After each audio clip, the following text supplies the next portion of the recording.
Hi everyone, and welcome back to my YouTube channel. So if you have seen my content before, make sure that you hit the little like button and you subscribe if you haven't done so already, especially if you enjoy my content. All right, so I'm going to talk about negative communication patterns today in this video because I think it's important that many people understand that they may actually be communicating inappropriately within their own relationship, and also have the ability to recognize that and then make some changes. So what I'm going to talk about today is directly from what's called the Gottman method, which is a husband and wife, and they developed a Gottman method protocol for therapists to use with their clients. They are researchers, and they have done a 40-year or 50-year plan on studying couples, and they have developed an amazing protocol to help couples. I am Gottman level 1 and 2 trained, and so I do use a tremendous amount of Gottman method in my couples work.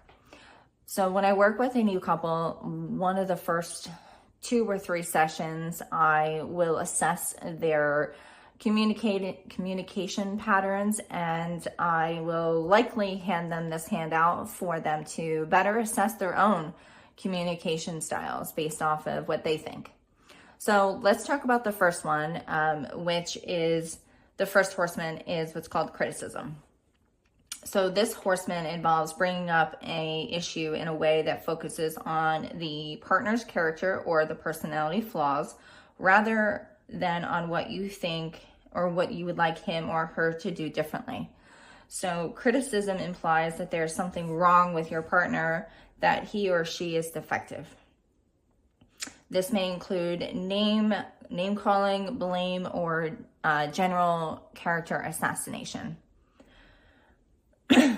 So criticism can really show up when you have felt like you have said a lot of things to your partner and it feels like it's falling on deaf ears. So now you're going to start really attacking your partner in a way that feels like you're really attacking their general character, okay?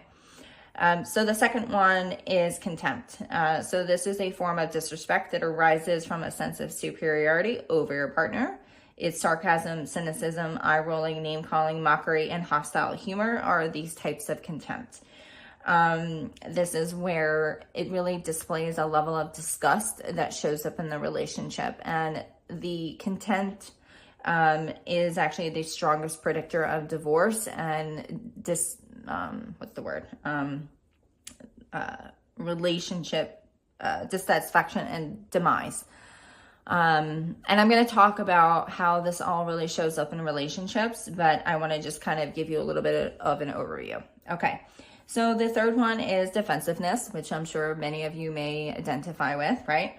But defensiveness is an attempt to protect oneself, to defend one's innocence, or to ward off a perceived attack. It is really a way of blaming the partner and saying, the problem isn't me, it's you. So defensiveness escalates the conflict, which is why it is so destructive. So there are 2 ways that you can be defensive: to counterattack, or to whine or playing the innocent victim. Okay. Again, I'm going to really talk about this, but I want to get through this. So the fourth one is stonewalling. So stonewalling is the ultimate turning away response. Stonewalling is when one partner tunes out or completely disengages from the other partner in an effort to avoid the conflict. Okay, so those are what's called the Four Horsemen. And again, these all show up in our dialogues with each other and also with other people that we are around. And again, you need to be able to recognize that these are happening within your dialogues to even know that it's happening, and then being able to make changes to that once you know what the antidote is. So a lot of times what I see within my couples is that we are stonewalling, and then we also become defensive. And from my perspective, and this is my own perspective, is that what I get the sense of is when we are engaging in stonewalling and then we become defensive, they are kind of on the same continuum.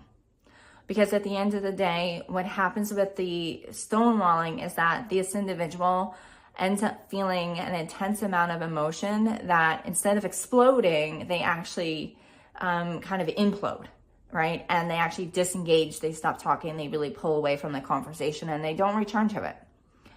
Where defensiveness, it's the opposite, where that person does explode.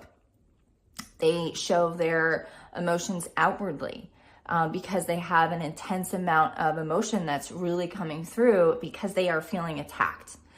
They feel attacked and they feel like they have to go to war with their partner because of this perceived or assumed attack. And what I say is, you feel like your back is up against the wall, and yes, you are going to attack like a wounded animal. So at the end of the day, you kind of still feel like you're really overwhelmed, but we just don't have the skills yet to navigate. So either we shut down completely and stop talking, or we completely explode and we become defensive. So the contempt, like I said, is usually when a relationship has gone on long enough where we've been stewing in negativity for a long time and we haven't gotten the skills to navigate how to communicate our feelings, that it gets to the point of contempt. And then criticism, is just that added layer of not having effective skills to be able to say how I feel, where I'm using my words and I'm talking about how I'm feeling and what I'm thinking versus getting to the point of just name calling and general, I'm going to assassinate your character because that's all I really know how to do, is to make you feel small. And so, all four of these four horsemen really play a massive role in how a conversation is going to go. And usually it doesn't go well. So I'm going to talk about the antidotes here. Okay.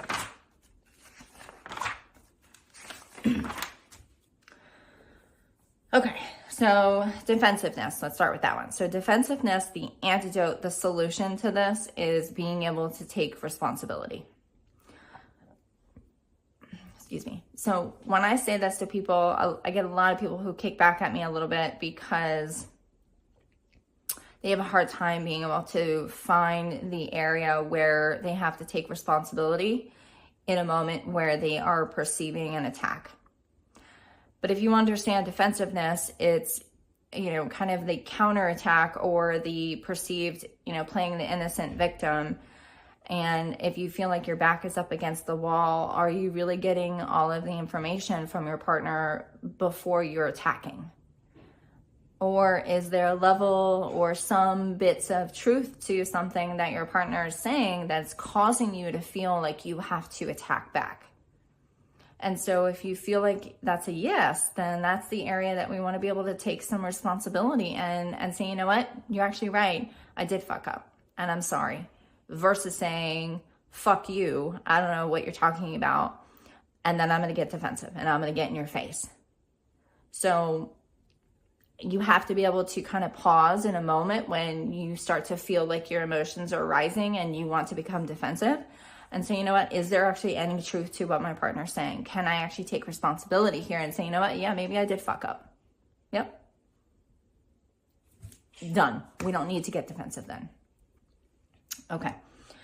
So stonewalling, let's talk about that one. So the antidote to stonewalling is learning how to use psychological self-soothing techniques, because it's kind of the same concept of when one person feels an intense amount of emotion all at once and they just disengage and stop talking and stonewall, is that they have to learn how to bring themselves back to center. They have to learn how to calm down in the moment so they don't go from 0 to 100. You have to learn how to not entirely disengage from the conversation, but maybe take a moment to splash some water on your face, maybe walk out of the room and walk back in, put your headphones on, watch a really funny video that makes you laugh. You're going to have to find ways to engage in self-soothing in order for you to stay in the conversation, because once you get to the point of saying, fuck this, then you stop talking and you disengage. which in turn to your partner feels like you don't really give a shit about this relationship or me, and they walk away feeling like they're unheard, they feel rejected, and they feel abandoned. So it just continues to cause more disruption in the relationship when we are walking away from the conversation entirely and we don't come back to it. And actually, stonewalling can be more detrimental than exploding, because at least when we're exploding, we're providing enough dialogue and communication. But when we're stonewalling and we stop talking, sometimes we stop talking for days. You know, I've seen more white couples don't talk to each other for 3 days. And that's really, really detrimental to a relationship. So that's why learning how to self-soothe yourself so we don't go from 0 to 100 to stonewalling, and we stay in the conversation for as long as we possibly can. And contempt, I kind of talked about this, is, you know, really being able to describe your own feelings and not the person. So this is where I say, you know, I feel really frustrated versus you are making me really frustrated and you're pissing me off and you're the fucking problem in this relationship. So there's a difference, right? So versus, you know, saying that you are the problem, it's saying I am feeling A, B, and C. Okay. And then criticism is the ability to really speak from a place of how I'm feeling. You know, let's try to start this conversation with empathy and validation, and also possible mirroring skills, so we can avoid bringing in criticism into the conversation. So again, I'm not rolling my eyes at you. I'm not, you know, calling you a dumbass, or, you know, I'm not really kind of going and attacking your character. I'm really going to try to stay in the place of trying to start a conversation that's going to be effective, versus just attacking you in general. All right, so those are some antidotes, and those are the Four Horsemen. If you related to any of those things, I would encourage that you go to the Gottman method website to gain more information and apply some of these tools to your own relationship. And if you have any questions, comments, or concerns, you know, you can absolutely reach out to me. I'd be happy to have a conversation, or you can drop your comments below. Thank you for watching.